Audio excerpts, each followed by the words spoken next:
Taekwondo వల్ల శరీరానికి మనసుకి కలిగే లాభం ఏంటి అసలు? శరీరాలు గట్టి పడుతుంది మ్యామ్. మెంటల్లీ కూడా ఓన్లీ శరీరం కాకుండా మెంటల్లీ కూడా చాలా స్పీడ్ ఉంటుంది మ్యామ్. 1% వేరే యూజ్ చేస్తే 16% మైండ్ యూజ్ చేస్తారు మ్యామ్. ఓకే. అవి మూవ్స్ చూశారు కదా మీరు, ఆ మూవ్స్ దానికి యూజ్ అవుతుంది మ్యామ్. మనసు అంటారు మ్యామ్, ఆఫ్టర్ క్లాస్ అయిపోయాక ఇలా గాలి ఎగిరినట్టు ఉంటుంది మ్యామ్, ఫ్లైయింగ్ ఉంటుంది బాడీ. అట్లా అయిపోతుంది, అంటే అలసిపోయినట్టు బోర్ మ్యామ్. హ్యాపీగా వెళ్తారు, మళ్ళీ ఏం చేయమన్నా చేయగలుగుతారు. అందుకని వీళ్ళంతా స్టడీస్లో కూడా చాలా ర్యాంక్లలో ఉంటారు మ్యామ్ వీళ్ళందరూ.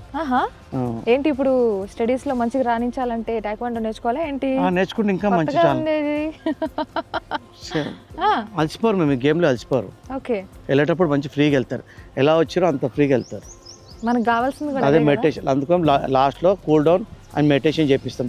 మెడిటేషన్ కూడా చేపిస్తారు? మెడిటేషన్ కూడా చేపిస్తాం. ఓకే. లాస్ట్ 5 minutes మెడిటేషన్ ఉంటుంది మ్యామ్. వాళ్ళు చేసిందంతా కొంచెం బ్యాకప్ అవుతుంది, అంటే energy regenerate must and sure గా మెడిటేషన్ చేయాలంటారా? Sure, compulsory ma'am. Okay. Energy ఎంతైతే వీళ్ళకి పోయిందో మ్యామ్ అంత రీజనరేట్ అవుతుంది. అందుకని ఫ్రెష్గా వెళ్తారు మళ్ళీ వీళ్ళు. అంటే దీంట్లో ఇప్పుడు ఛాంపియన్స్ కావాలంటే ఎన్ని ఇయర్స్ ట్రైనింగ్ తీసుకోవాలండి? Minimum 3 years ma'am.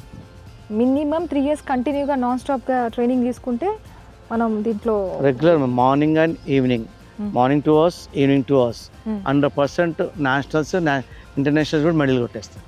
సూపర్, అసలు సూపర్.